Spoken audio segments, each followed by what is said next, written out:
こんばんは。すいません。失格しました。もう、初めから。なんか、画面が全然、なんかね、さっきツイートしたんですけど、X か、読み込みませんみたいのが出てきて、どうにもならなくなっちゃいました。すいません。遅くなりました。こんばんは、ナバルさん。ナルさん、こんばんは。ナルさん、ローマ字に変えたんですね。どっか英語の場所にでも行き始めましたか？もうちょっとびっくりしちゃった、さっき。ほんと全然つながんなくて、何してもつながんない。元に戻ってもどうやってもつながらなくて、どうしていいのか分かんなかったです。とりあえずね、つながったみたいでよかったです。つながって本当によかった。いや、暑いですよ、また今日も。本当に。もうね、全然、全く、もう、どのくらい言ってる私、雨が降らないって。ずーっとそれを言ってるような気がするんですけど、全く雨降んないですね。ちょっと困っちゃう、こんなに雨降んないと。本当に暑いし、乾燥しすぎちゃってるっていう感じが、本当にあるんですよ。で、ニャニャは相変わらずご飯を食べてくれません。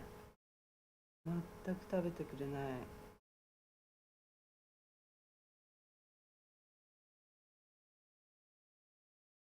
もうね、今日もちょっと牛肉を、そうなんですよ、まだダメなんですよ。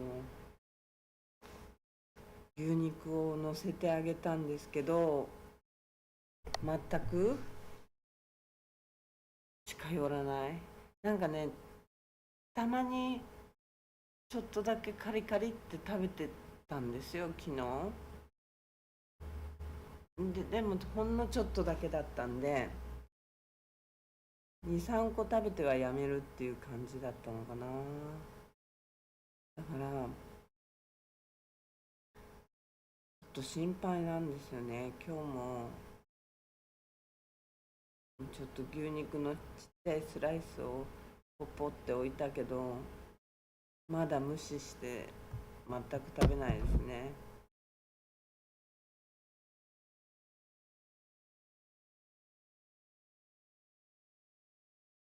思っちゃいますよね。本当にちょっと心配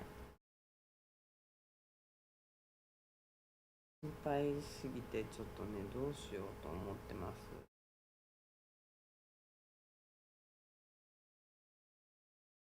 まだダメですね、本当に。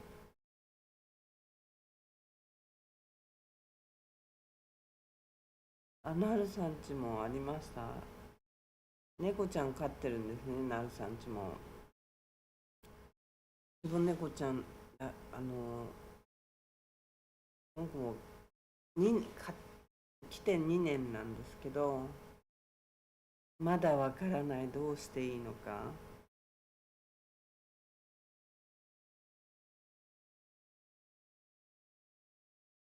どうしていいのかわかんないんで、ちょっと本当に心配。食べてくんないんだもん、何しても。なんかこう、昨日はふやかしても見たんだけど、それでももうね、ふやかしてると今度小バエが寄ってきちゃうから、捨てましたね。それはしょうがないのでしたんですけど、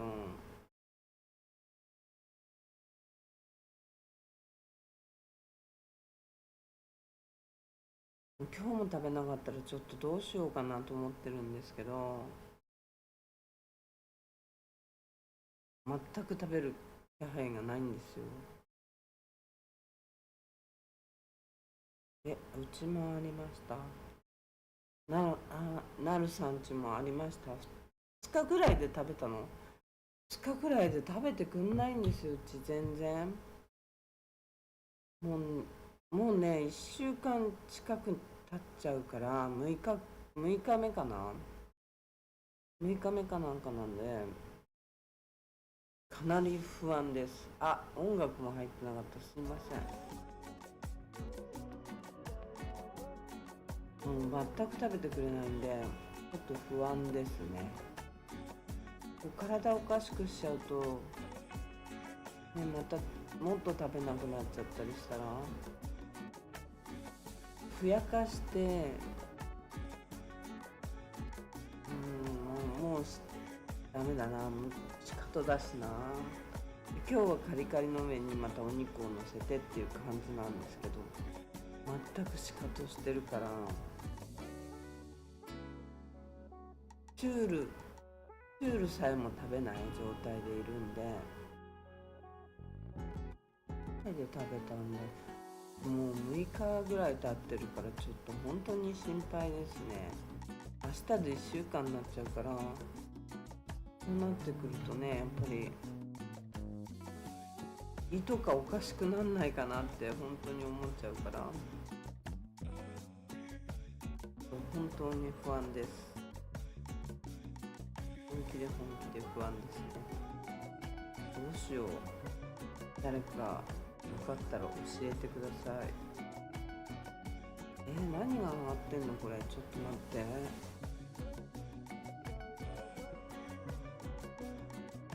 何が上がっちゃってんのこれ。これいいんだよね。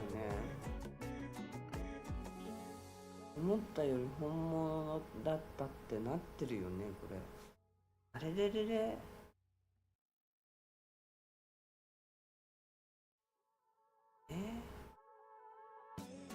今何のあれが上がってんのかな。 YouTube おかしいな。おかしくない。大丈夫かな。音声ストリームの現在ビットレートが推奨値より低くなってます。なんかいろんなものが出てくる今日。大丈夫これ。いろんなものが出てきてちょっと怖いな。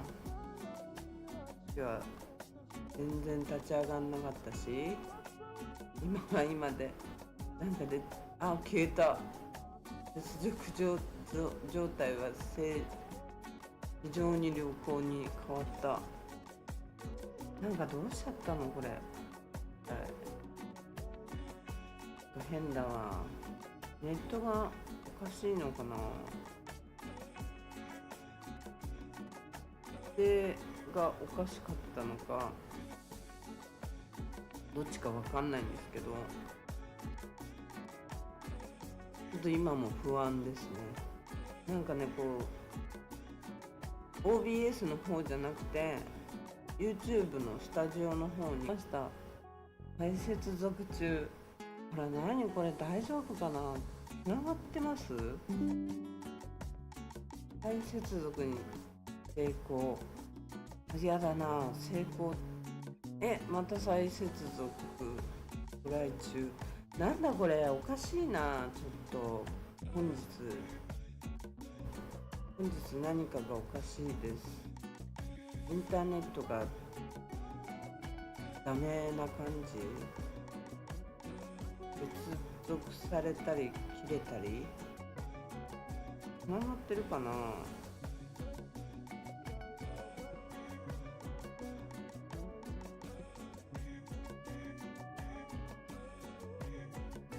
なるさん大丈夫です。本当よかった。大丈夫ならいいんだけどね。なんかなんかね危ないみたいなことが YouTube スタジオの方に出てくるんですよ。ちょっとこれビビる。今はね接続良好って書いてあるんだけど、OBS の方は切断されましたってさっき出て、今接続成功ってまた出ましたね。もうちょっとドキドキする。これ初めからちょっと今日変だったからね。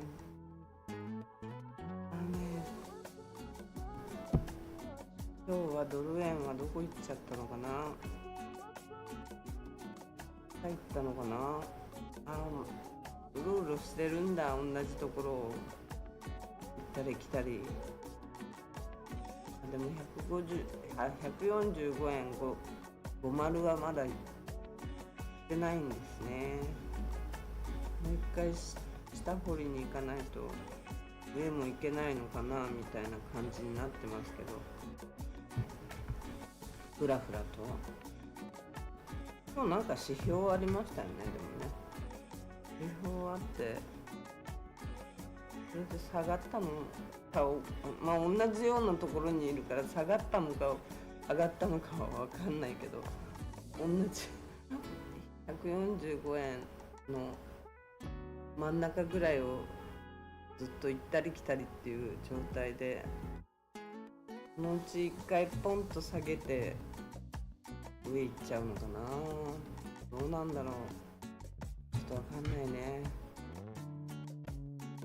どっちでもいいけどって感じだけど、上がってくれる上がってくれるんなら、もうゴールデンウィーク終わったから、ダメだね、なるさん来るから上がっちゃダメなんだよね、ドルがね。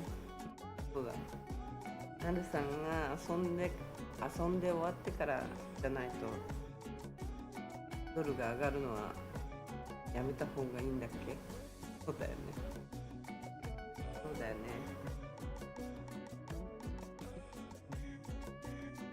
でもね、まあ1円2円あんまり変わんないかもしれないけど、気持ち的にね安かったり、円がちょっとでも強くなればその方がいいですよね。そうそんでね、今日はちょっと待ってね。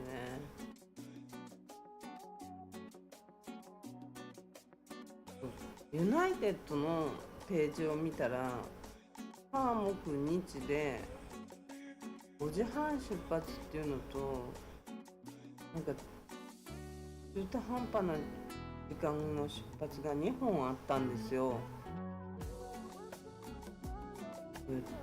グアム経由で飛んでくるものってことなのかな。4時55分っていうのと、4時55分出発のやつと、もう一個なんかあれ書いたのにどっか行っちゃった。なんか2つあったんで、なんか一瞬2本飛んでんの、日本からって思ったんですけど、気のせいですよね。1本しか飛んでないですよね。2本飛んでたらもっと人がいるし、もっとわちゃわちゃしててもいいんじゃないかなと思うんで、1本なんだろうな。ね、サイパンで韓国の人たちの慰霊の銅像がこの間盗まれたんですよ。銅像っていうぐらいだから銅の価値があるやつですね。それが盗まれて、壊されて盗まれて、銅像を盗んでいくってちょっとどういうのなのって思うんだけど、日本でもなんか水道の蓋とか、公園とかの水道の蓋とかなんとかを盗んじゃっては売るっていう現金化してる人たちがいるみたいだけど、それをね、サイパン内のこの狭い島の中で堂々とあんな銅像を壊して、多分韓国の人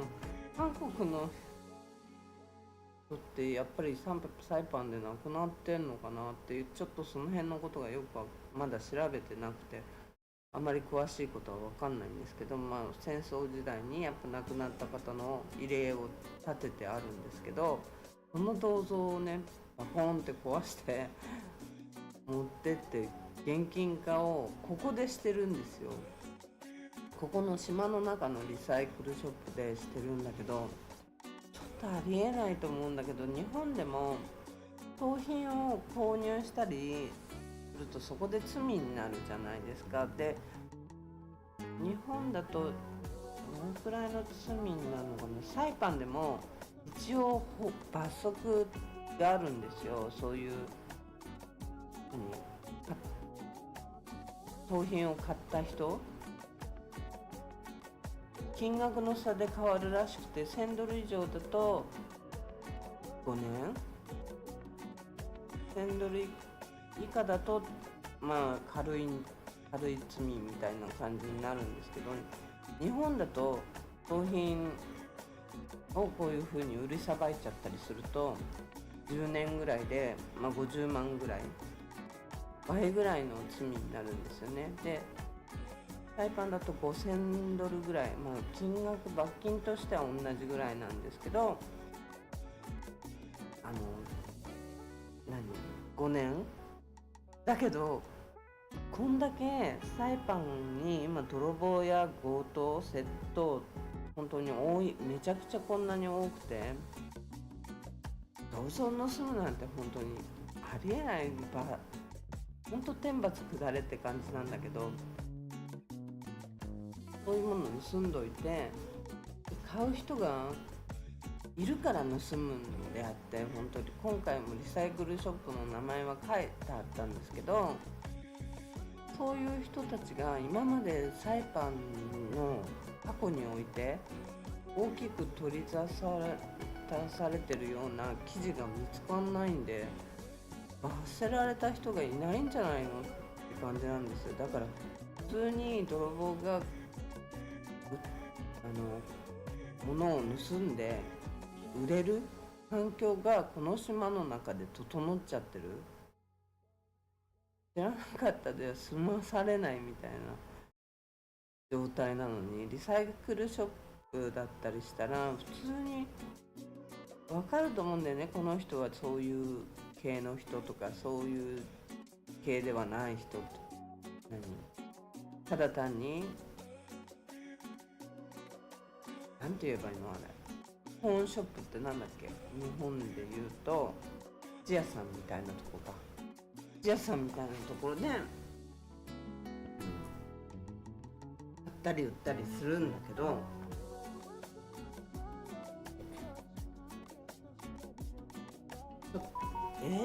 閉園した？ええええちょっと待ってください。あれ何これ、繋がってる？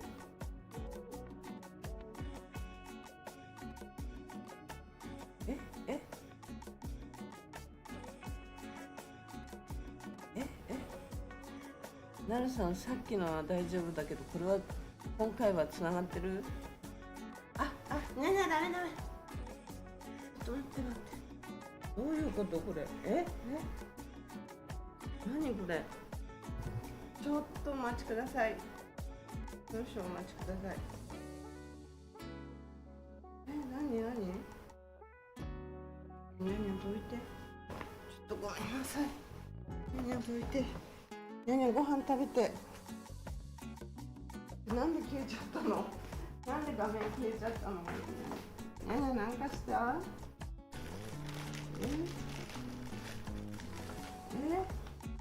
どういうことこれ？何？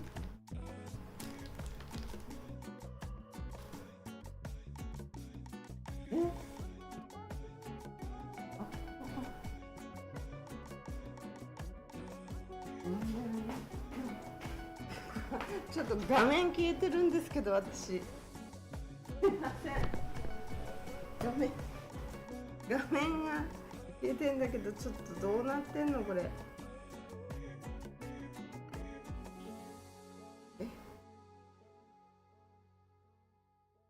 少々お待ちください。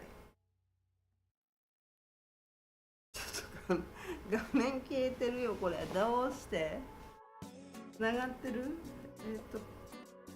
携帯で見よう、携帯で。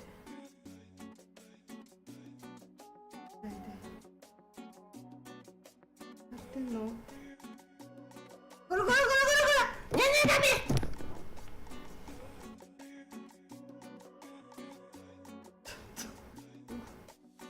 つながってる感じ？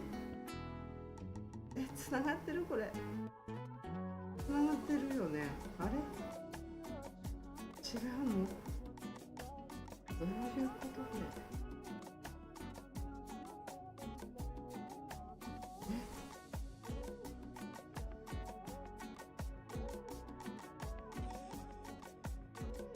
れ？なんで画面消えた？なんで消えるこれ？うそ。ちょっと待って待って。こっちじゃない。ついてるのかな。あ、違った。違ってはきたけど、立ち上がってきました今。Windows の音が。大丈夫これ？つながってる？つながってるかなこれ。今ちょっと消えちゃってどうなっちゃってんのこれ。大丈夫これ？何にも見れないんだけど。どうなっちゃってんのこれ。いやいやいや。早く立ち上がれ。お待ちください。これ繋がってんのかな。ちょっと待ってよ。何これ。もう初めからおかしいわ今日。なんだ大丈夫？やばいこれ。もう一回切るしかないのかな。来たかな。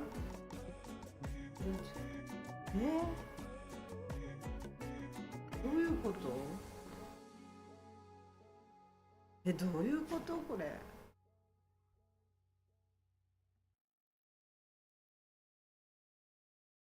パソコンどういうことだかよくわかんなくなってます。来た。つながってるこれ？やっと開いた。いや何この真っ黒さ。お姉さんこんばんは。これつながってます？まだつながってない？大丈夫なのかな。大丈夫かな。なってます？動いたコメントが。なるさん多分つながってる。つながってるまま。よかった。もう初めからなんか変なページっていうか変な状態になって、ちょっと落ち着こう。お姉さんちょっと待ってよ。どういうことって聞こえてます？そうなんだ。じゃあつながってたんだ。ずっとこれ画面だけ消えちゃったんだ。すいません。ちょっと落ち着きます。ちょっとお水飲みます。すいません。びっくりした。お姉さんありがとうございます。教えてくれてつながってるんだ。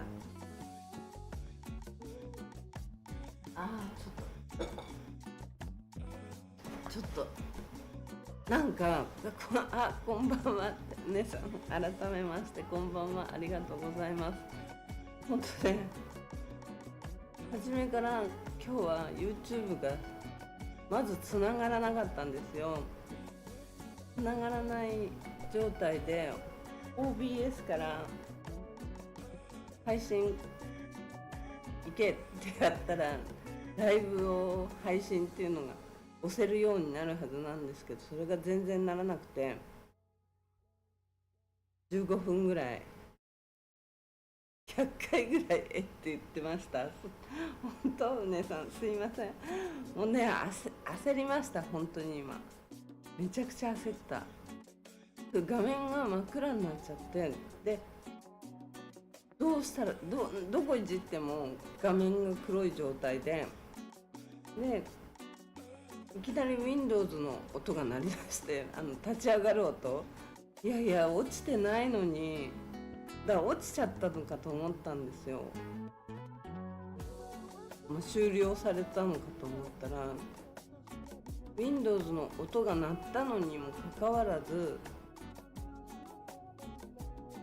いきなりさーってついたんですよ今。そんの意味がもう全然意味が分かんない。何この状態はっていう感じですね。脇汗やばいね、ほんとやばいです。これもうちょっとびっくりしました。初めの状態では自分の画面にこの間配信したサムネイルが立ち上がってきて、これじゃないよ今日のサムネイルと思って、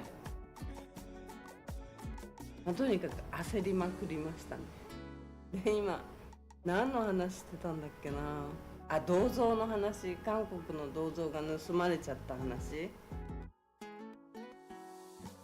僕はして銅像を持ってって現金化したっていうその話をしてて、たら消えたんですよ、ふわって。もう嫌になっちゃう。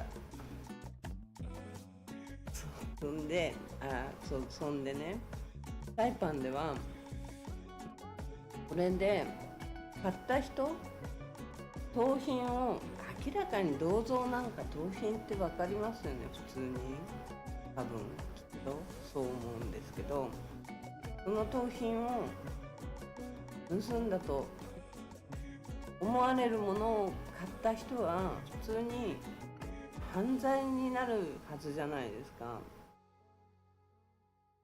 そういう人がいるからサイパンはこの島の中で売りと買いが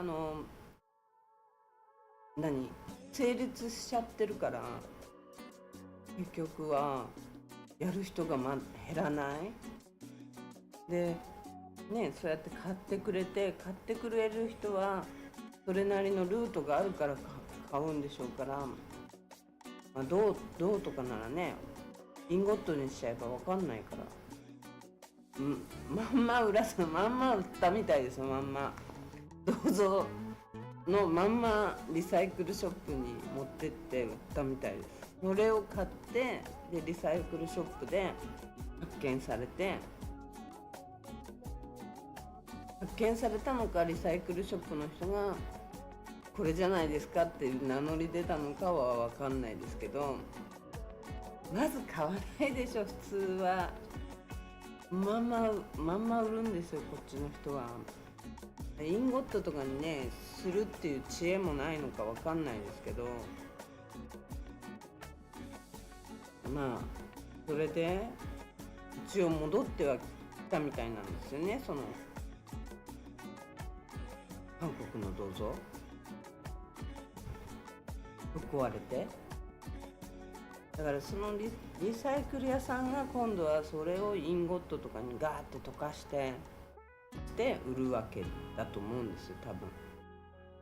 そういう法則が成り立っちゃってる。どうだからまんまだったのやるなって、そのまんまだったの、それをだから今慰霊碑のとこに戻したみたいですよ。まんまだったら本当まんまで売れるっていう状態の神経が分かんないですよね本当に。うちの商品だとするとうちの名前が全部入ったりしてるのに、それを持ってって売っちゃうわけだからね。感覚の違いってね恐ろしすぎる。勘弁してくれって感じだから、そういう人を罰さないと、法律があるのにもかかわらず今まで罰せられた人がいないんですよ本当に。何々を買っちゃったんで懲役何年っていう人がいないから、そういうことで罰せられた人がいないから、結局この島のこんなちっちゃい中でそういうことが終わらない。皆さん、自分なんかも鍋を売りに行きますけど、鍋じゃない、銅だチクチクチってしてたから鍋に見えた。銅を売ります。すいません、銅を売りに行きますけど、いい金額です。そう、なんで銅を売るの？まあそうだよね、銅とか今金とか銀めちゃくちゃいい値段だから、やっぱ金銀銅はね上がっちゃってるからね。昔の値段で同じもの作ろうとしても作れないもん。本当に上がってて、だからね、それにしてもね、慰霊碑の銅像を狙うなんて、仕事柄なんだ。なるほど、そっかそっか。でもね、慰霊碑の銅像銅像盗むかって、銅の廃材が出るんだ、やっぱり。今高く売れるでしょね。携帯なんかの金なんかもいい値段で売れるらしいしね、携帯の中の金。だからでもほら、日本みたいにあっちもこっちもっていう、ね、例えば東京で盗んだものを大阪の方で売るとかって言ったりしたら分かんないかもしれないけど、この島ね、4丁目町会とかさ、そういうような町会の狭さでそれがねまかり通っちゃうっていうのが、今はキロ1400円。高いね。キロ1400円もするんだ。結構するな。だからね、日本でもほら、あれなんていうの、あれは水道の蛇口のとこを盗んで、あれも銅だよね。公園とかの蛇口を盗んで売りに行くっていうのが流行ったでしょ、一時。日本でも都内かなんかの公園とか学校とかの蛇口を盗んでは売るっていう、ああいう感じのことをだからしても、結構自分のところでは売らないで離れたところで売ったりしてるけど、サイパンは本当4丁目町会の状態のところで売り買いが賄われちゃうっていうのが。水道は真鍮か。真鍮なんだ、あれ。そうだ真鍮だ。なるほどなるほど。真鍮も高いってことかな。じゃあ高いんだろうね、売れるってことはね。日本では道路の真鍮もキロ700円もするの。結構するんだね。土偶にかかってる網も盗まれて売られたっていう、何でも売られちゃうよねって。クソを読めたかったもんお姉さんすいません、読んじゃいました。申し訳ない。ごめんなさい。すいません。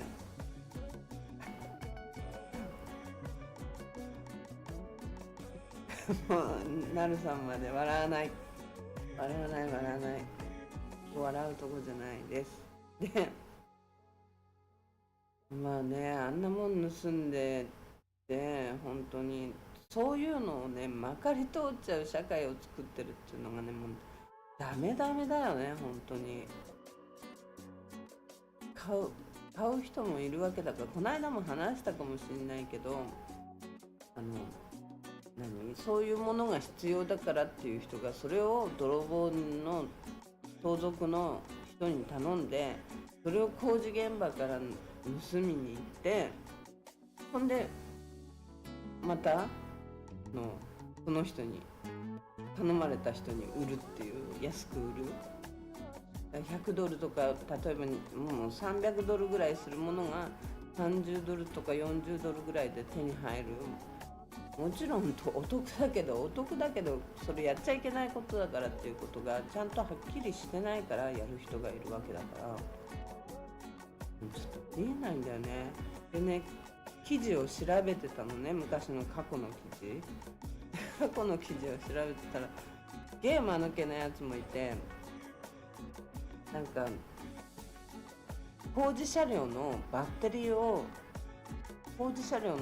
特殊なバッテリーを3個ぐらい盗んだやつがいて、で盗んだやつは堂々とその工事車両のなんて姉さん、銅泥棒じゃないからね、俺は銅泥棒じゃないからねって姉さん違いますよって姉さんは多分誤解はしてないと思うんですけど、でサイパンの記事でね、過去の記事を調べてたら、工事車両の特殊な車両のバッテリーを盗んで、そのバッテリーをこの会社に売りに行ったの。また盗んだ車両の社長の方に直接行けばバレないんじゃないかって、そこに売りに行ったらしくてそしたらまさかね、自分とこの車両のバッテリーがもうなくなったのは朝気づいてて、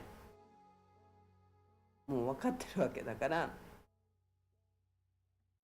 これうちのじゃないかっていうことで捕まったらしいんだけど、2人でやったらしいのね。19音のバッテリー4個だ。バッテリー4個だって。でもね、刑期がね120日間の実刑で終わりで、もう一人の人は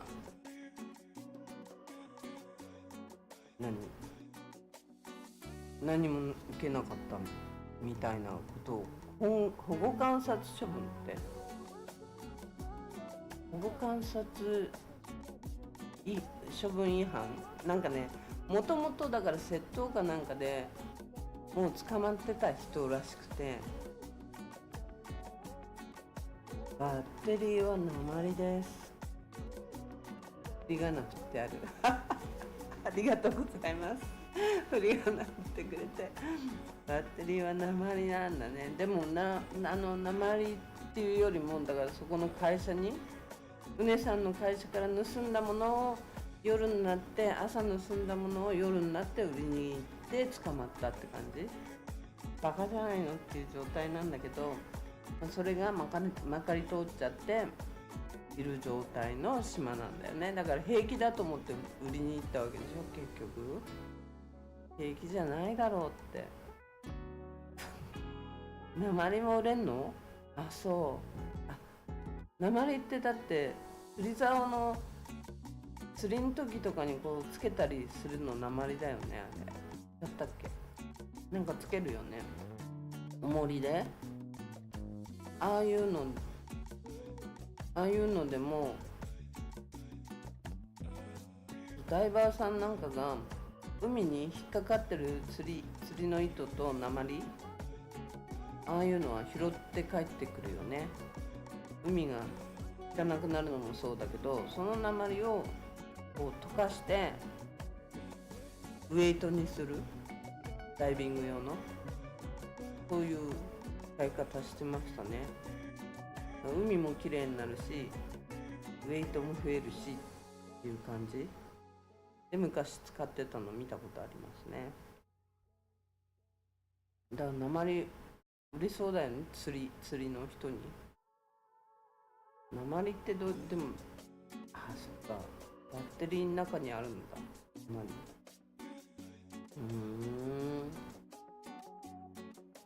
鉛も売れんだ。怖いね。だからそういうのを買う人がいるから盗むわけで、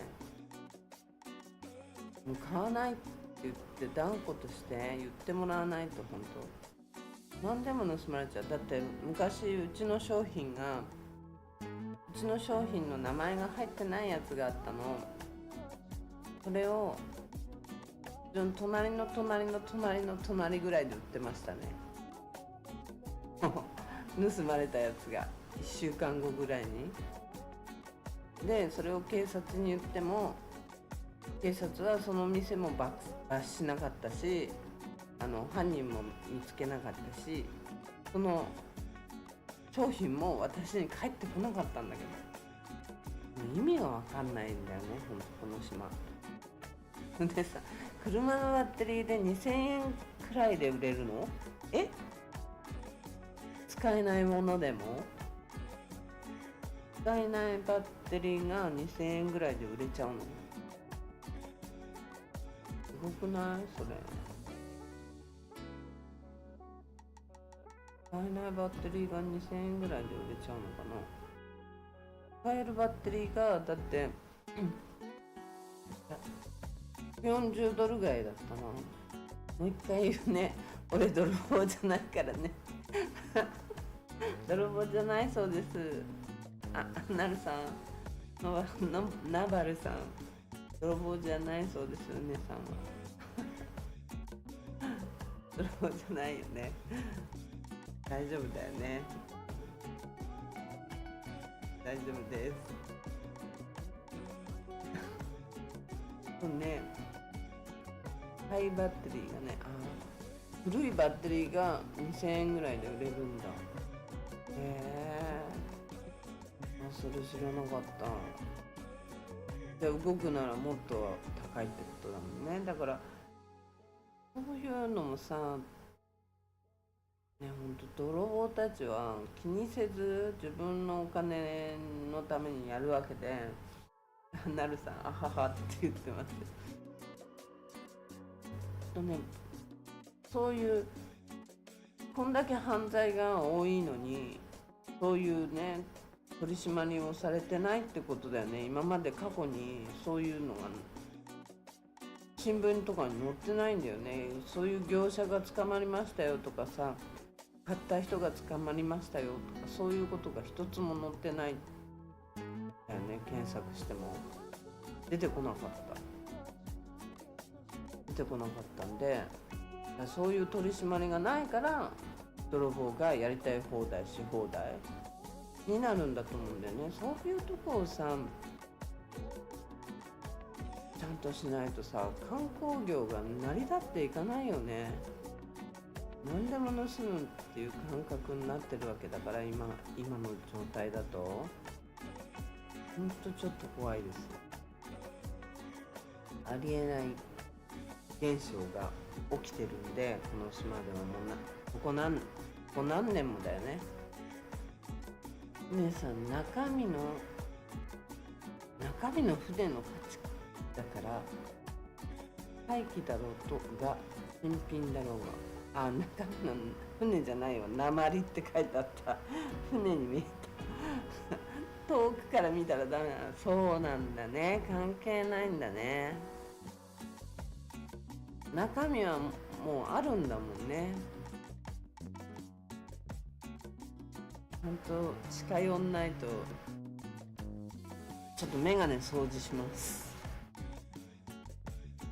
メガネなんて昔はしたことなかったからさ、全然使い方もわかんないよ。本当にしょっちゅうメガネって拭かないとすぐなんか汚れだらけになるのね。内側が、外側じゃなくて。メガネ使う人大変だよね。ちょっと間違えた。お茶飲みます。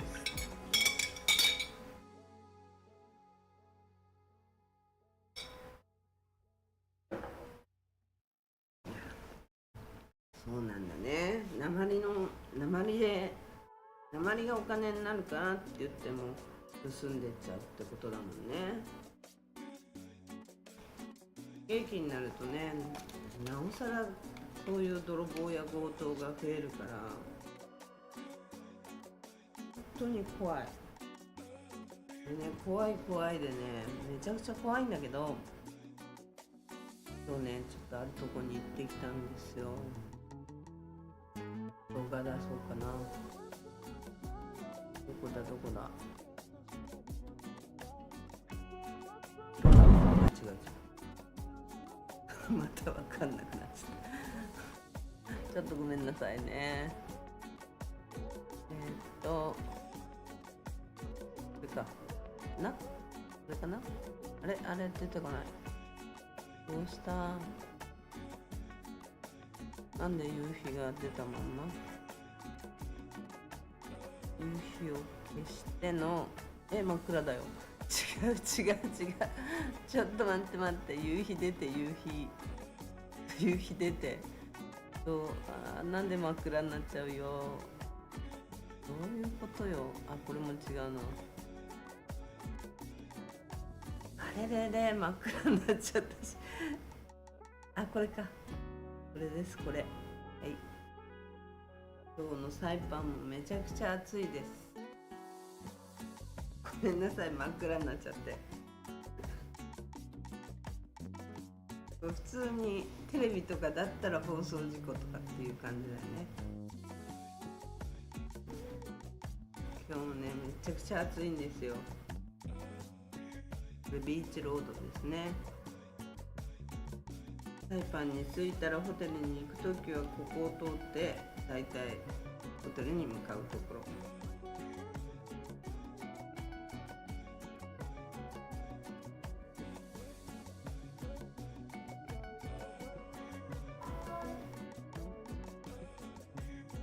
こここここここ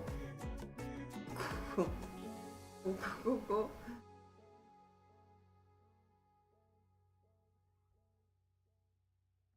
こここってなんだ。こ気分いいですよね。あ、ここね。あんまり分かってないや。ここねって言ってもあんまり分かってない。今日のあれですね。で、今日ちょっとね、気になったお店があって、これビーチロードじゃないんですけど、ミドルロードで、ダメじゃない、ダメ。ねえダメ。ご飯食べて、ご飯。ここね、こんなのあったっけって思ったんですけど、ちょっと入ってってみましたね。XO の前に昔エッジマートやったところだったと思うんですけど、エッジマート燃えちゃったとこ、爆発しちゃったところ、そこのお店にこれが入ってたんですよ。サイパンギフトショップって書いてあったかな。で、中を取っていいって言ったら、いいよいいよって言ってくれて、で取らせてもらったんですけど、もともとサイパンでホールセールをやってる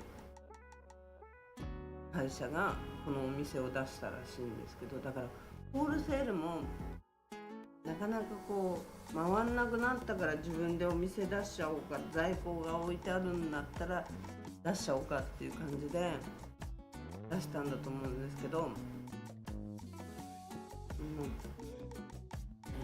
生活用品、日本で言ったらこれね、猫ちゃんとかの入れるカゴとかも出るんですけど、これ意外と安かった。13ドルとかだったんで、こういうのも売ってて、あとね、100均のもの、日本でいう100均のものがめちゃくちゃあるんですよ。意外とめちゃくちゃではないな、意外とあって、100均で売ってるようなものがあって、あと300円均一ぐらいのものってあるじゃないですか、日本で。そういうものがいっぱい置いてあった。なんか何でも売ってるっていう感じかな。ほらタッパとかこの辺はもう日本の100均っぽい感じだなと思って、だいたい4ドルぐらいから4ドル5ドルのものが4567ぐらいかなが多くて、あと10ドル以上のものになっちゃう。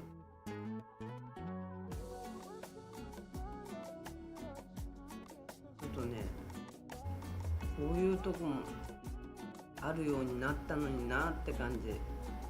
これ安かったです。2ドルぐらいだ。2ドルいくらだった。昔は本当に何にも手に入らないのがサイパンで、もう日本から買ってくるしかないっていう状態だったけど、今のサイパンはお金さえあれば意外と物があるようになったから、高くてもお金がある人は結構不自由なく暮らせるような状態になってきてるんじゃないかなと思う。まあひまわりさんもできたしね。できたってもうずいぶん前だけど、昔は本当に何にもなかったから、手に入れるのさえ、お金があっても手に入れるのさえ辛かったけど、それが無理だったけど、今はお金があればなんとか生活する分にあんまり不自由を感じないような品物が結構出てきたんじゃないかなって思えるようになってきたって感じかなって思いましたね。そう、昔こんなもんなかったもんなって、買いたくても買えなかったもんなっていう感じで、今はお金がないから買えないけどねって感じなんだけど、サイパンリタイアメントとかにいくなってきたかもしれないと思いましたね。リタイアメントビザを取るとかね、今あんのかどうかわかんないけど、昔はあったんですよ。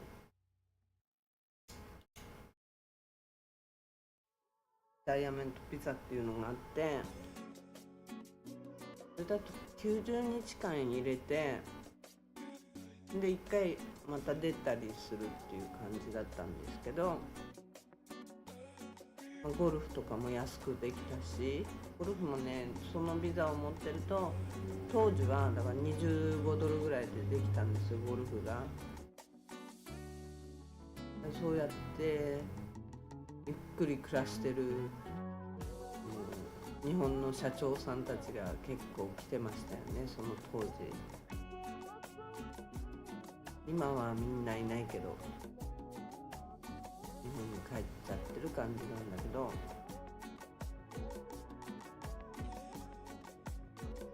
当時はそういう方々が、ね、元気でゴルフやったりしてましたね。そういう人たちでもにぎわったりしてたから、ね、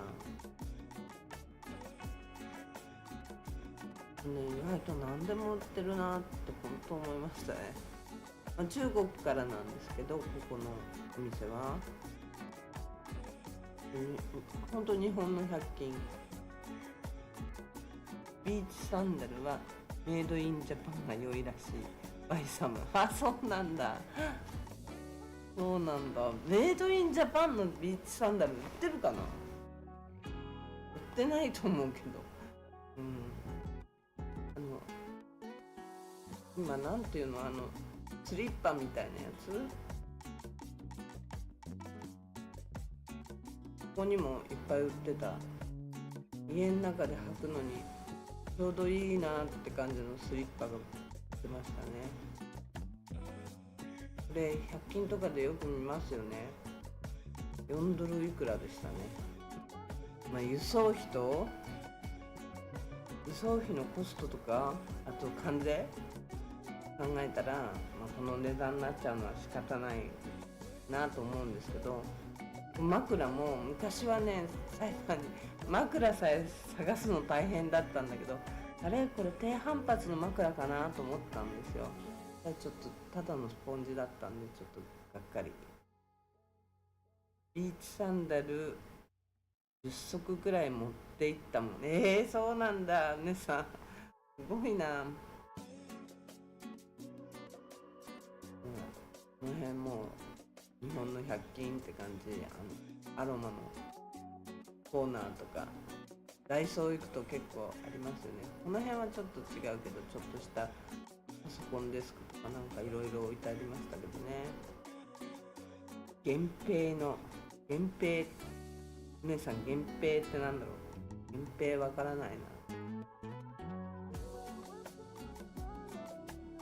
源平の源平わからない。なんかこれうちのチャンネルをローカルの人が見て買い物にこの間レラップとか1ドルで売ってるとか、私フラフラしてるから、でたまたま私のチャンネルを見たら1ドルで売ってるって言うから買いに行ったよとかっていう人がいましたね。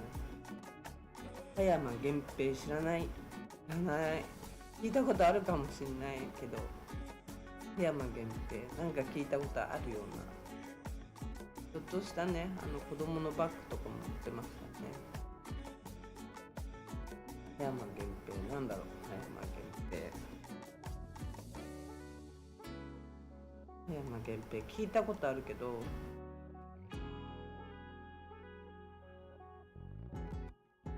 葉山源平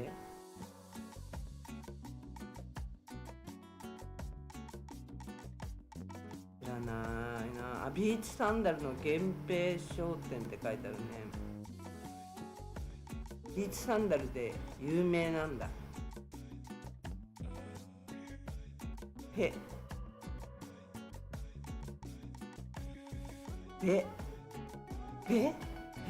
どっち？ペかペだ。源平小さすぎてペだかベだかわかんないんだよね、本当に。メガネかけてもわかんない。ペなんだね。にゃんにゃんご飯食べて。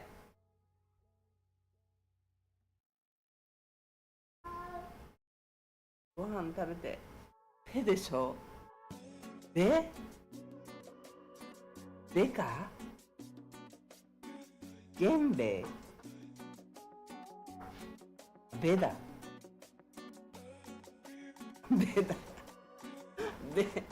今ベだ。両方見えないよ、そんなの。ペバツベ丸ベですね。わかりました。すっごい近寄んないと見えませんでした。ここから見ると両方ペに点々だかペに丸だかって見えるんだよね。ペが丸、ペがバツでベでいいんだよね。ベよしすいません皆さん、ありがとうございます。ありがとうございます。葉山源平葉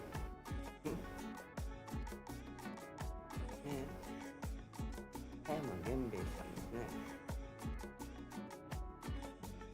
この辺にだから海行くのにもちょうど良さそうなサンダルとかいろいろ売ってましたね。おしゃれサンダルっていう感じではなかったな。ただのサンダルっていう感じの本物がいっ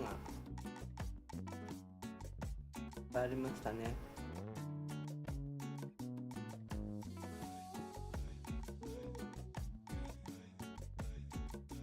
値段見なかったな。見たかな。見たけど分かんないな。見えないな。家の中で履くスリッパにちょうど良さそうって思ったんだけど、これ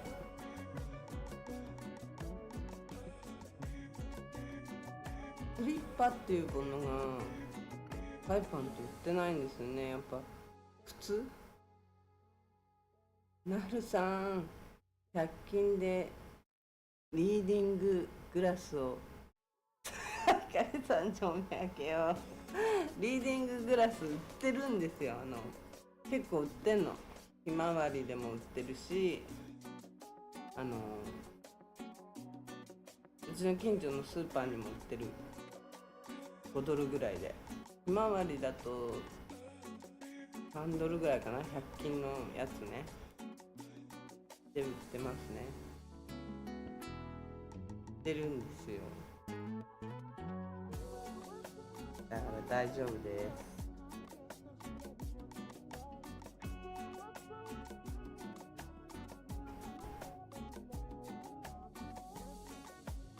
なるさん、はいってありがとうございます。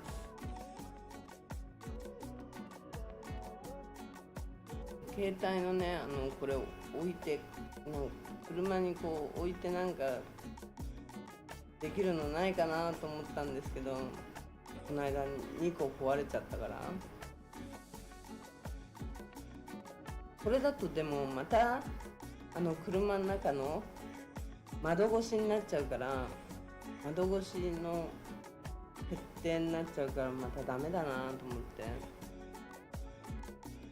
買わなかったんですけど、これ伸びんのかな。伸びるんだったら家で使いたいなと思ったんですけど、伸びないからやめました。買いませんでしたね。伸びるならちょっとこう作っておくのに欲しいなと思ったんですけど、ちっちゃい全部ちっちゃいものばっかりでしたね。伸びるものがなかった。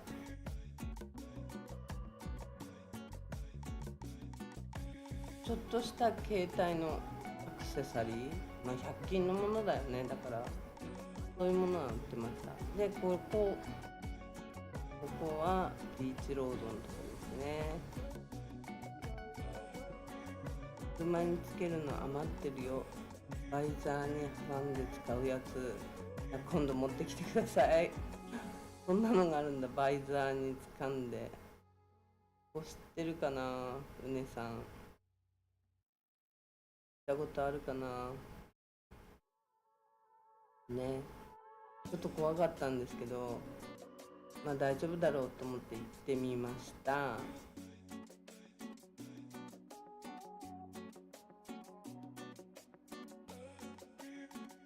厳重なんですよ。二重のドアになってて、中にこう入っていくんですけど、知らんお姉さん知らんね。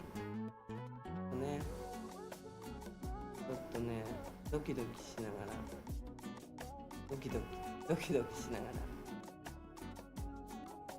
ら、バズーカですね。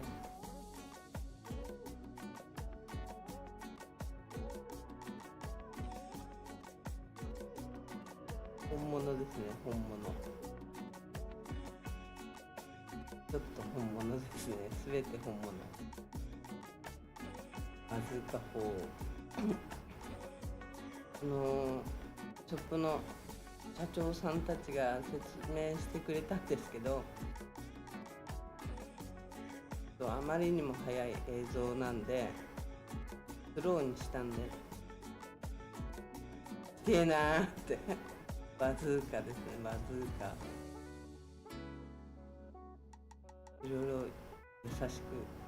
はじめちょっとここ怖いですよ。本物ですよ。本物、すべて本物。ちょっと入るのが怖くて、入ってもいいって言ってたんですけど、入るのが怖くて、ちょっと拳銃とか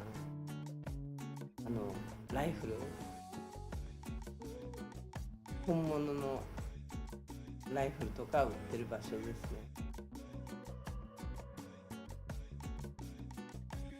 7000ドルとかね、なんかね、いっぱいあるんですよ。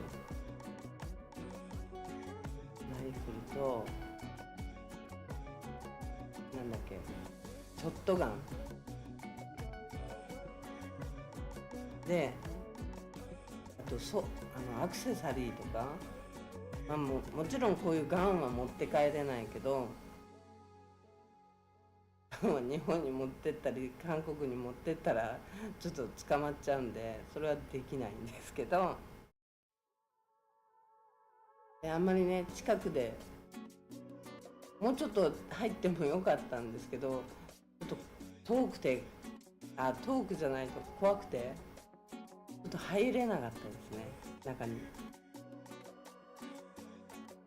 ドキドキしちゃって、やっぱガン恐怖症があるんで、初め大きいショットガンとかああいうのは全然結構平気だったんだけど、小さいガンが目に入った瞬間にちょっと後ずさりしちゃいましたね。でこれT シャツとか本当の本当の人が着るようなやつだから、サラサラ生地の、これ靴下ですね、靴下ですけど、本物のものがポリスがアメリカンポリスとかネイビーさんが本当に使ってるものがいっぱい、いろんなアクセサリーとか売ってるんですよ。これ防弾、どうしてこういう画角になっちゃう。そう、これ防弾パネルなんていうの、これ防弾チョッキっていうか、胸の前と後ろにつけるやつですね。で洋服とかもなんかサラサラのツルツルの生地で、すごいいい感じ。全部アメリカからなんですけど、生地とかがいいやつでしたね。ユニクロで済むっちゃ済むんですけど、バズーカ砲本物ライフルね、こうバーっていっぱい並んでますね。本物なんでちょっと撮影断られるかなってやっぱ思ったんですけど、初めはちょっとみたいな顔してたけど、ズームで一つ一つ取らなければいいって、商品番号みたいのを取っちゃダメだよって言ってましたね。お姉さん軍パンが欲しい、買おうってね買おうすごいちょっと怖くなりました。ここからは私入れない、なんか一歩が入れませんでしたね。見ていいよ、見て触ってもいいみたいなんですけど、入れなかったで、あとナイフとかいろいろナイフも売ってるんですけど、ナイフもなんか日本に持って帰れないものらしいんですよ。ここ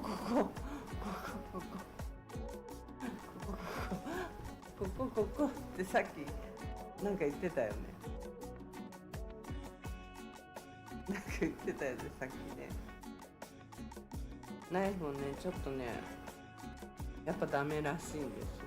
日本には持って帰れないサイズがあるんで、持って帰れるものと帰れないものとあるよって言ってましたね。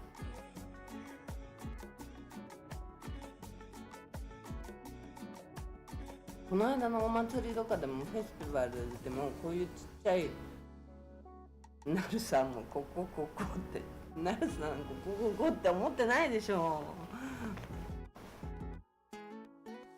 だからね、持って帰れるものもあるし、アクセサリーとかもサバゲーで使うようなものもあるし、もちろんでもみんな本物だから、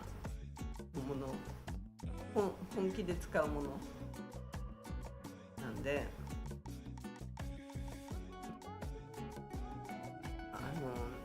軍パン欲しい。そう、軍パンとか売ってますよ、本当に。あれ、なんでここになるさんワイルド系かもよワイルド系なのかな、なるさん。お会いしたことはないんでね。これポリスの本物のあのとかね、ほんとアクセサリーがいっぱい売ってます。こういう系のそういうものは日本に持って帰れるって言ってましたね。これがだから銃弾の前と後ろにつけるやつで、あれちょっとちょっと映像がなんでここで途切れてんのかよくわかんない。この板ちょっと変なとこでカットしたな。ちょっとお水飲みます。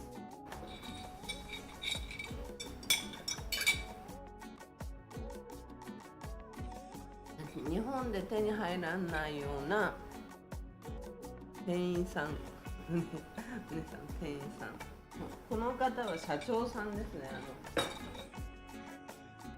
2人でやってらっしゃるんですって。いいケツしてるなって。お尻なんだ。なんか日本で手に入らないようなものの本物のアクセサリーとかもなんか出ますね。男の子は喜びそう。ちょっと見に行きたいなって感じじゃないかな。こういうパンツとかでも。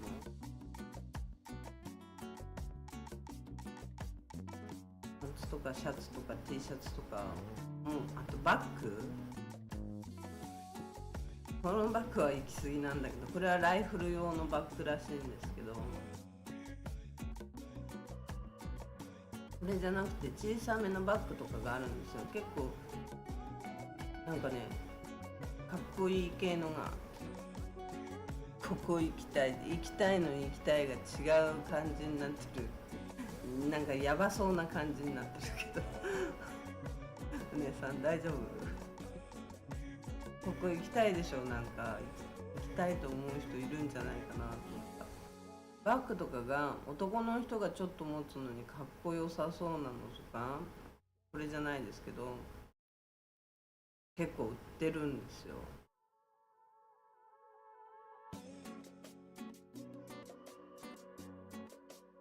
大きいのは結構いい値段でしたね。この辺のちょっと小さめのやつがちょっと持つのにいい感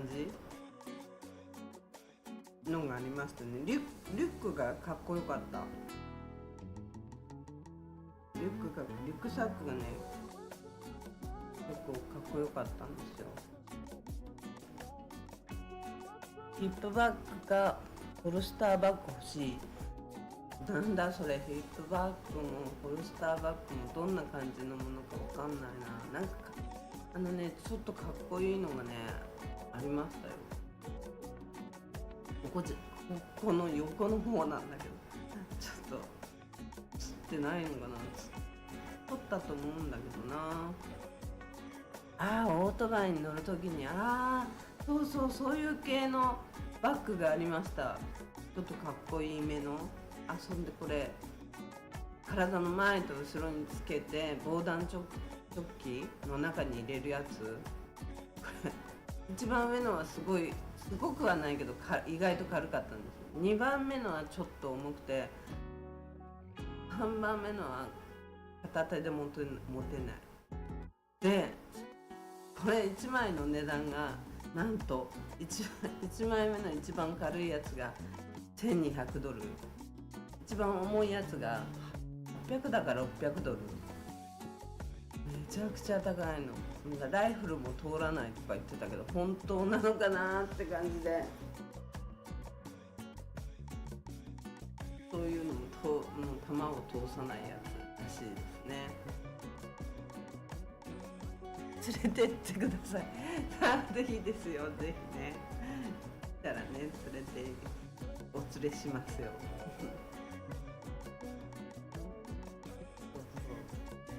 で本気で通らないって言ってましたね、熊が。これは警察もつけてるやつだって言ってましたから、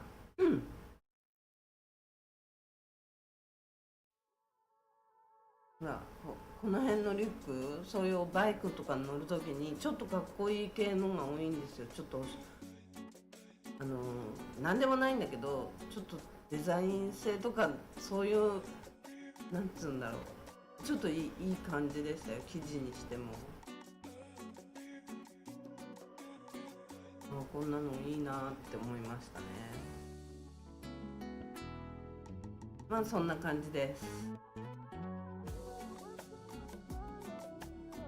ね。どうですかね、こういうとこもあまりツーリストじゃ見ないと思うんですけど、そんでね、サイパンに実弾射撃場があるんですよ。実弾射撃場があって、昔はガラパンの中にも実弾射撃場があって、そこは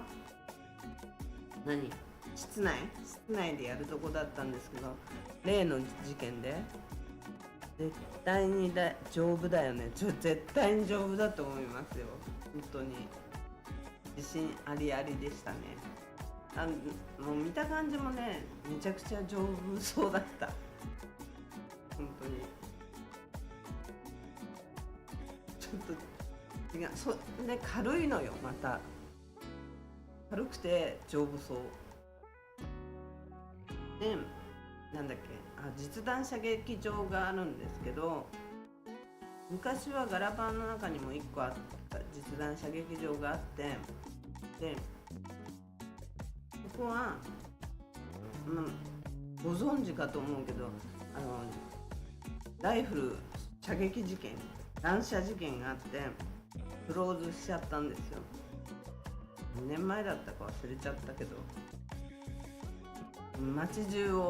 島中を逃げ回って、それでもうどこで撃つかわからない状態になったんですけど、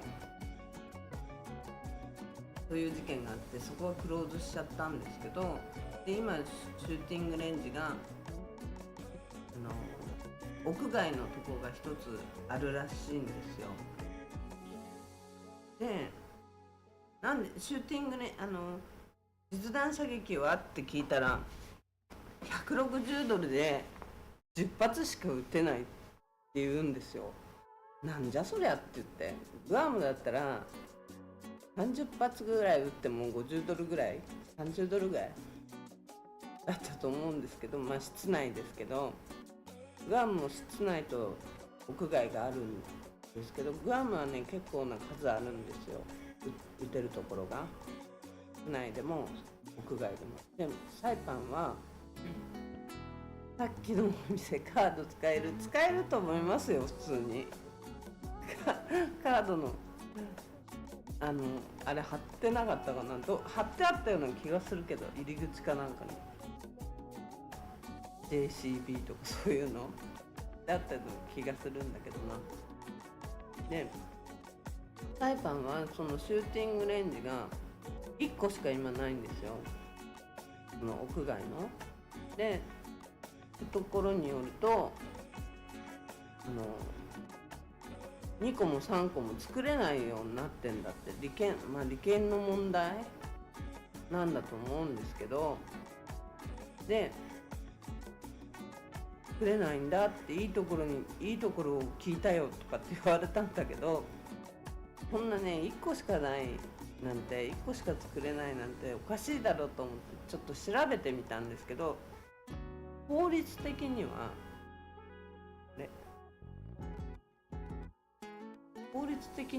何個も作れるらしいんですよ。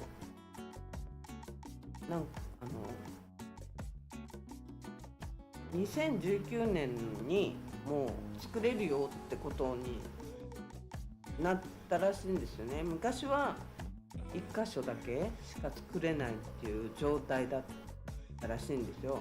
で裁判で作れるよってことに2019年に変わったんだけど、なんと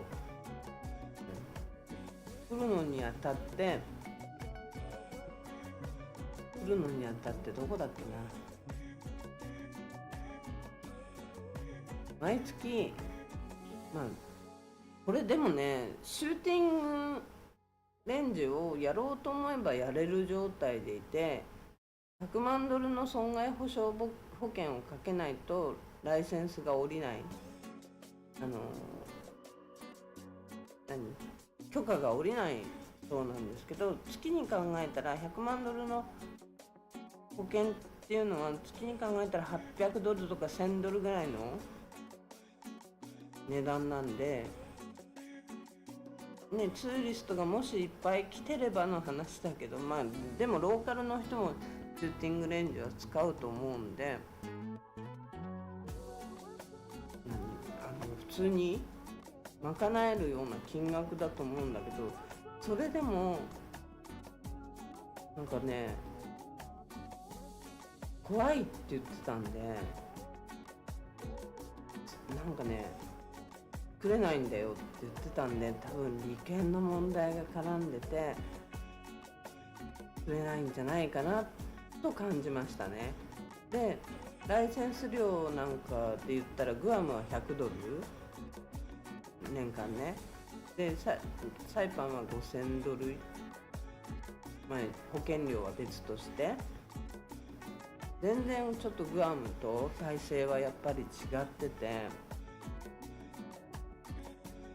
グアムはね、やろうと思えばやろうと思えばできるような金額ではあるんですけど、サイパンはもうなんか一応裁判では勝ってできるようになりましたよって言ったにもかかわらず、何かあれが関わってんのかなっていう感じがしたんですよ。サイパンだと160ドルで10発ですよ。グアムだとね、基本料金が30ドルとか50ドルぐらいで30発とか50発ぐらい出るのに、なんか書いたかなと、この差は何だっていう感じなんですけど、軍パン欲しいけど足短足なんですが縫ってくれるとこもありますよ。縫ってくれるとこ5ドルとか10ドルとかで。でサイパンはそれに加えてね、なんかすごいカメラをつけなきゃいけないっていう、ちゃんとカメラを、カメラの種類も決まってるみたいで、そういうのをつけなきゃいけないと。それは安全性に向けてそれはとってもいいことだったんだけど、ルールは変わったのに、できるはずなのに、作ってもいいはずなのに作れないっていう感じのことが伝わってきて、ご本人たちはそこまで言わなかったんですけど、めちゃくちゃハードルが高いみたいで、今持ってるシューティングレンジを今経営してる人は中国人らしいんですよ。ちょっと待ってよって感じですよね。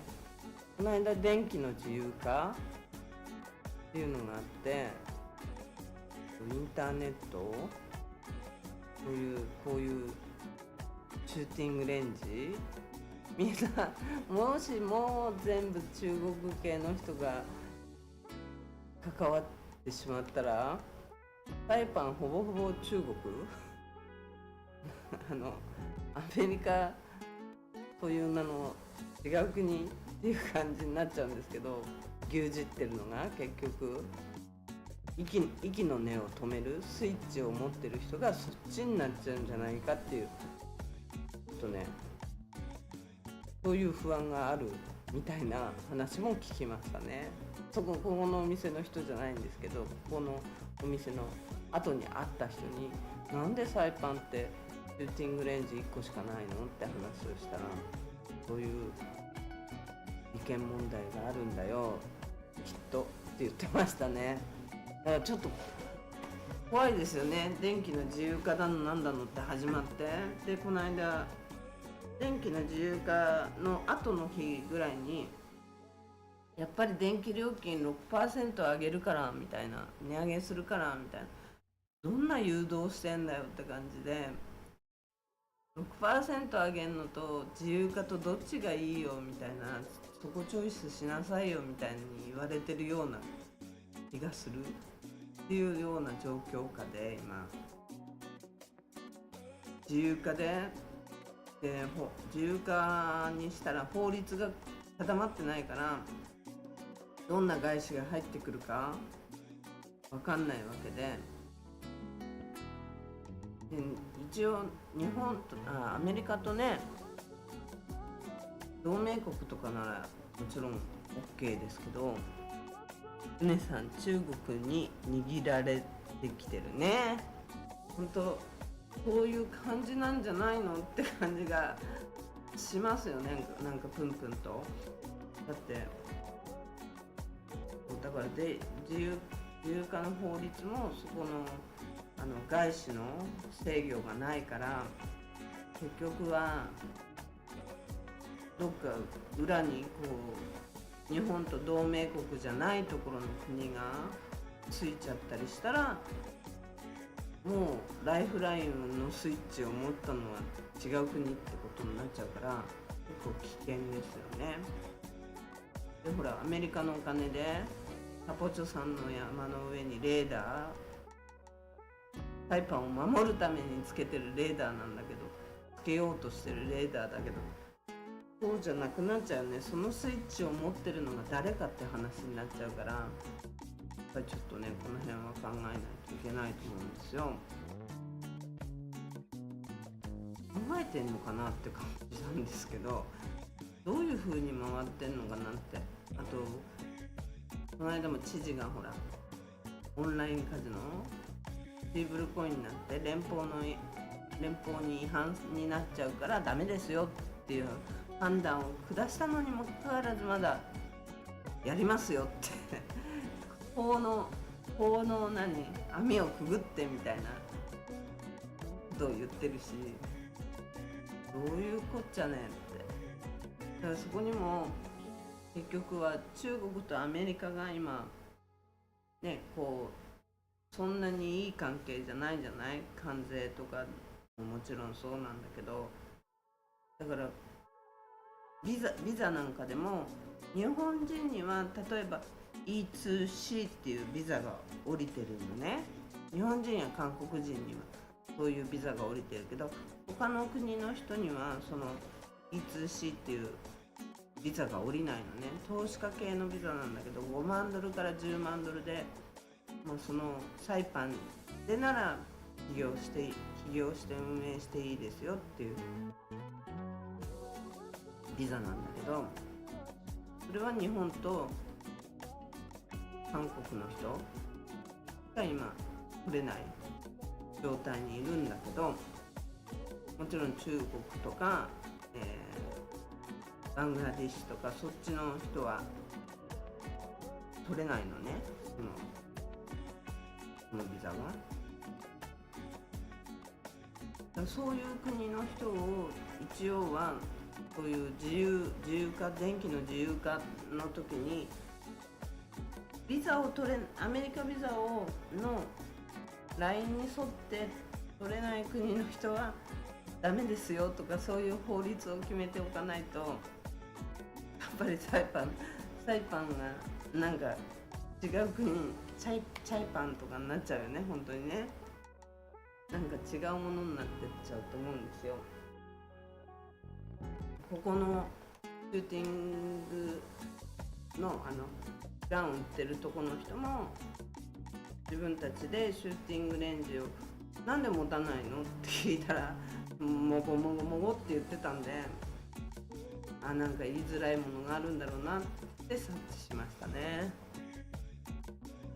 あとね、悲しいねって感じで。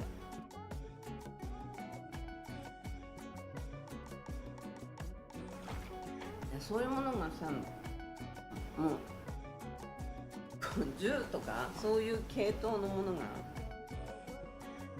をやってる人がなんでそっち系の人なのかなとも不思議にも思うし、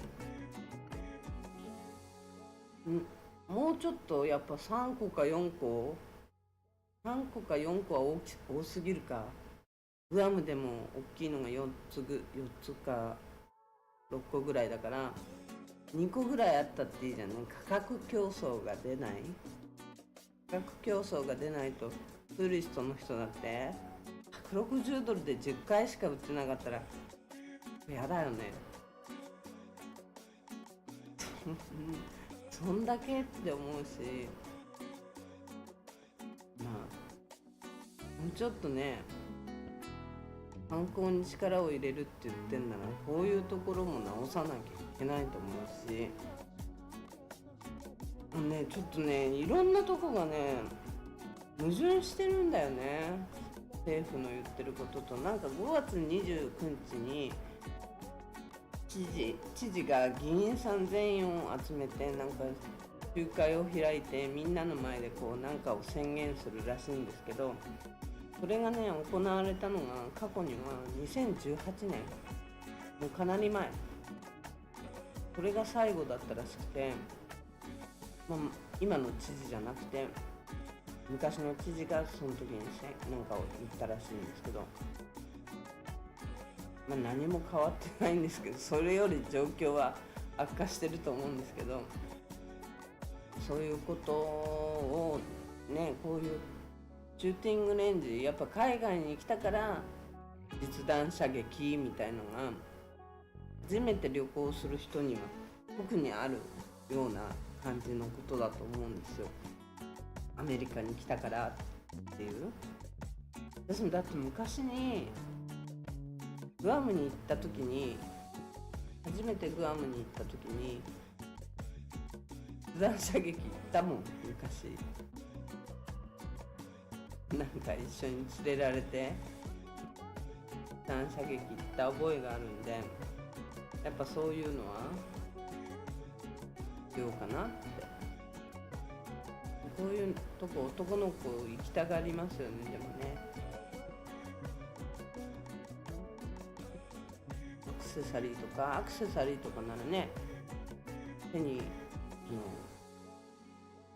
取れる金額だと思うんで、 T シャツとかね、バズーカ砲とか見るのだって普通日本じゃ見れないと思うから、見てもいいんじゃないかなと思います。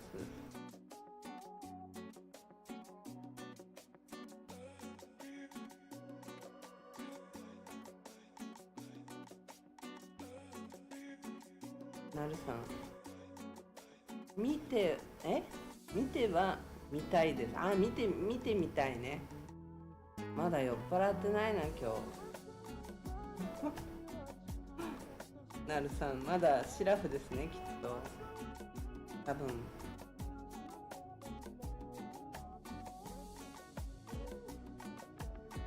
昨日は多分なるさん最後の最後ぐらいで寝落ちしてませんでしたかね。なんか寝落ちしてたんじゃないかなと思うんですけど。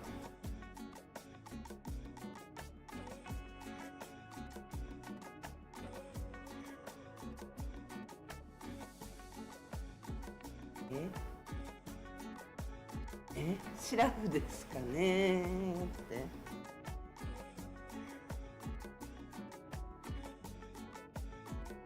シラフなんだ、やっぱり。やっぱりシラフなんだ。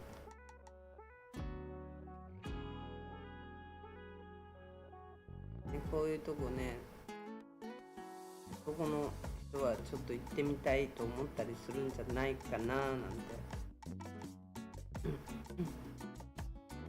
思いますね。ちょっと聞いたんで、取りに行ってみようと思って、ちょうどねこっちの方に行く用事があったんで、お支払いがあったんで、その帰りに寄ってみたんですけどね。バッグとかはね多分おすすめ。バイク乗りとかには本当にいいと思うし、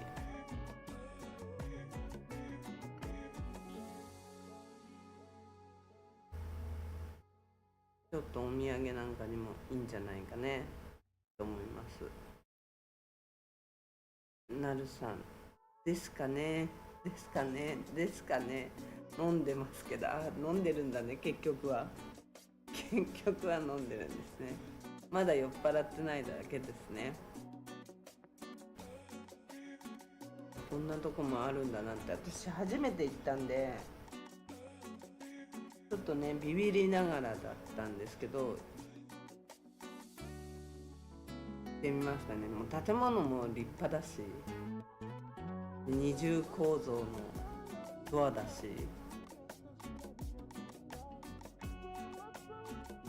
っぱね、盗まれたりし困っちゃうから、こんだけ厳重になってるんだと思うんですけど、シャツとかがね、ちょっとね、ユニクロのなんだっけ、サラサラしたやつだったらユニクロ変えようって感じなんだけど、ユニクロのこう夏にサラサラした T シャツ、ああいう系の生地がなんかとっても着やすそうでしたね。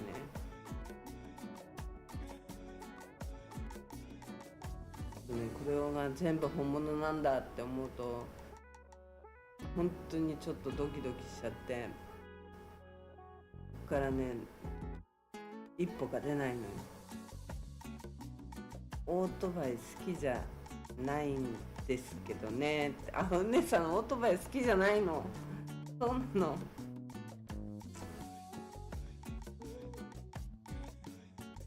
だからね一歩が入れなかったね。もうねちょっと怖くなっちゃって、ドキドキしちゃって。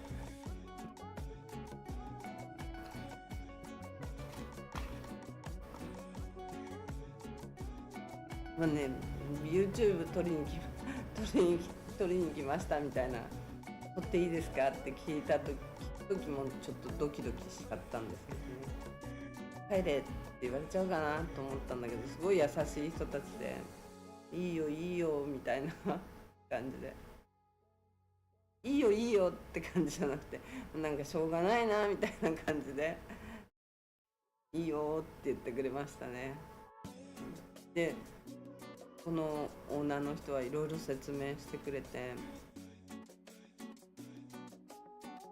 一応乗るだけなのお姉さん、好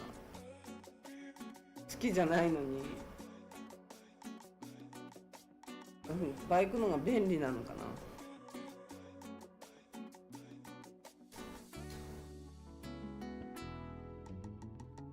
ね、もう多分ね面白いと思う。私なんかでもなんかいろいろ見てて、アクセサリーとか見ててちょっと面白かった。これ何っていうのがいっぱい売ってて、これは何に使うのっていうものがいっぱい売ってたんで、ね、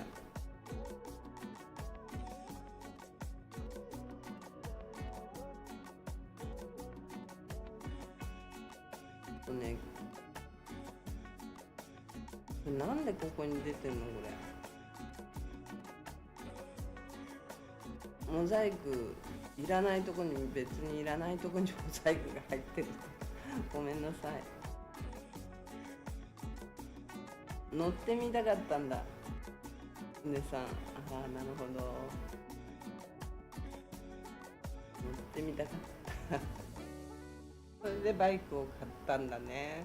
なるほど。ここは本当に男の子が行ったら喜ぶと思います。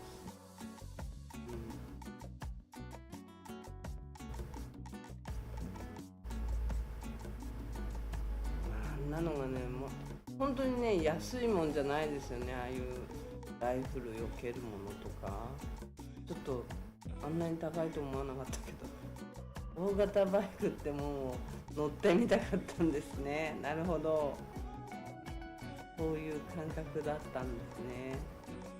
それで買っちゃうんだからすごいよね。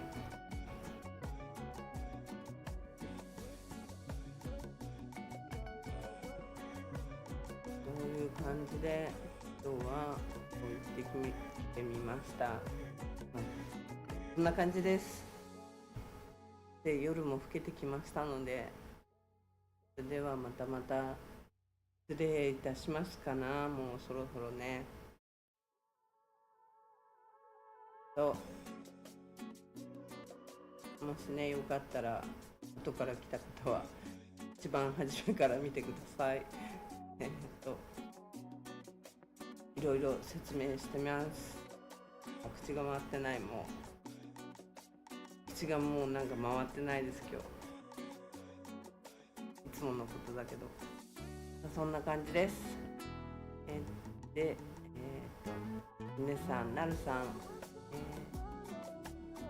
まばるさん、ありがとうございます。そして皆さんありがとうございます。よかったらいいねボタンとチャンネル登録よろしくお願いいたします。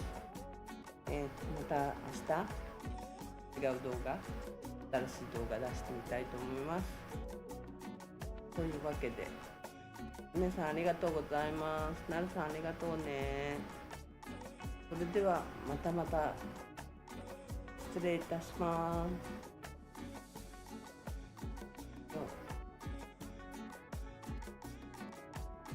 おやすみなさい。